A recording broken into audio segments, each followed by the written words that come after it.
Welcome back to Forge College. So in our last explainer, we really nailed down designing and automating security tests, right? We locked down our tool versions, got that perfect reproducibility going. Well, today we're taking that solid foundation and honestly, we're building a whole skyscraper on top of it. We're diving deep into the architecture of automated CI/CD pipelines specifically for smart contracts. Let's unroll those blueprints and start mapping out your deployment factory. Ah yes, the 6 most terrifying words in all of software engineering. It works on my machine. I mean, we've all been there. You run a test locally, everything gets a nice green check mark, you're sipping your coffee feeling like an absolute genius, and then you push it to deployment, and the whole thing just inexplicably bursts into flames. It's literally the ultimate developer nightmare. But here's the good news. A well-designed CI/CD pipeline acts as our impenetrable engineering shield against this exact scenario. It takes the wild variability of individual laptops completely out of the equation. Okay, here is the master schematic for today's explainer. We're going to hit Intro to Pipeline Blueprints, the 3 bands of responsibility, mapping triggers to tests, persisting immutable build artifacts, comparing your CI providers, and finally, wrapping up the blueprint. Let's jump right in. Starting off with Section 1, Intro to Pipeline Blueprints. To really build our foundation here, we have to move way beyond just having a folder full of simple tests. We need a CI/CD pipeline, which stands for continuous integration and continuous deployment. Basically, this is an automated workflow that ensures every single commit runs your full test matrix in a totally isolated, reproducible environment before deployment. Think of it like a meticulously synchronized factory. The automated tests, the artifact production, the deployment triggers, they all have to work together perfectly. We aren't just running tests anymore. We're actively deciding what events should trigger them, where to run unit versus integration tests, and how to handle the code that comes out the other side. Move into Section 2, 3 bands of responsibility. Now what's really interesting here is that we don't just dump all our tests onto one massive, painfully slow conveyor belt. Instead, we separate our pipeline into distinct, load-bearing pillars called the 3 bands of responsibility. Step 1 is developer feedback. This happens on pull requests, and it needs to be incredibly fast. We're talking linting, static analysis, quick unit tests. It catches typos and basic regressions in minutes. Step 2 is integration verification. This happens on those deeper merges, like when you're pushing to your main branch. This is where the heavy lifting actually occurs. Forked-mainnet integration tests, cross-contract interactions, gas regressions.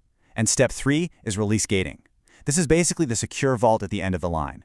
It prepares release artifacts and triggers gated deployments to staging or production, but only under very strict approval rules. Next up, Section 3, Mapping Triggers to Tests. So this is all about reducing the blast radius of a failure while keeping your developers moving fast. When a dev opens a pull request, we only run the lightweight stuff. Just a fast test subset that finishes in under 10 minutes using heavily cached dependencies. But the moment that code merges to main, the training wheels come off. We run the entire full test matrix. We spin up forked-mainnet tests pinned to a specific block number because that ensures total reproducibility, and we run our heavy gas benchmarks. You see, we don't run the heavy stuff on every little typo fix, but we also definitely don't let a typo fix bypass the heavy stuff before it goes live. All right, Section 4, Persisting Immutable Build Artifacts. Now we're getting to the absolute bedrock of secure deployments, artifact persistence. When your integration tests pass, your pipeline generates artifacts. These are things like compiled bytecode, ABI JSONs, and generated type bindings.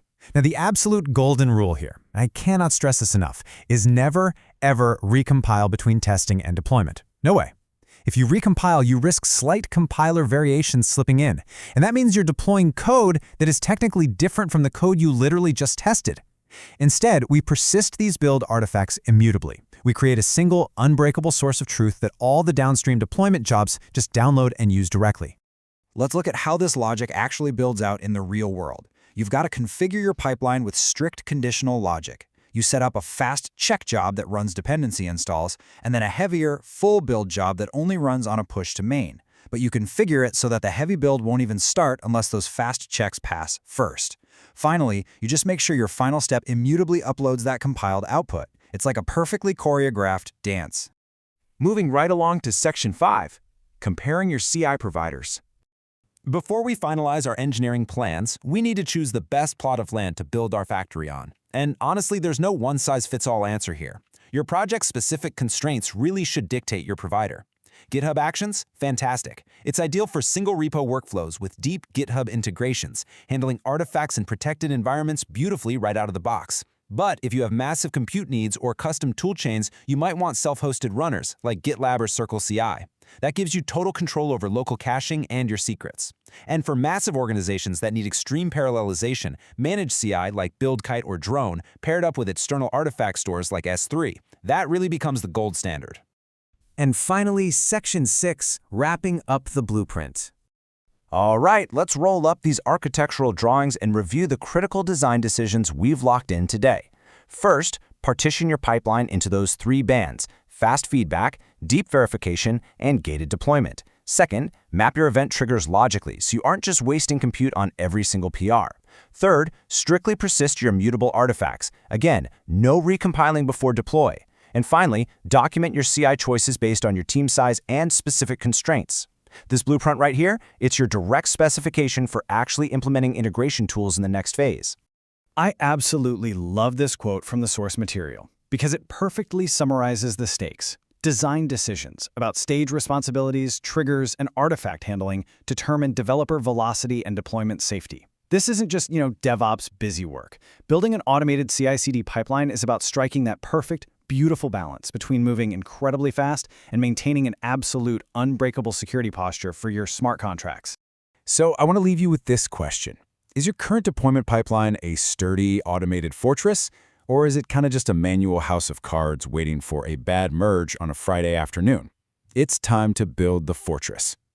Thank you so much for joining me in this explainer, which was proudly made by Forge College. If you want to dive deeper into this subject, master the implementation of these integration tools, and explore a wealth of other incredible Web3-related topics, do yourself a favor and head over to forge.college right now. See you next time.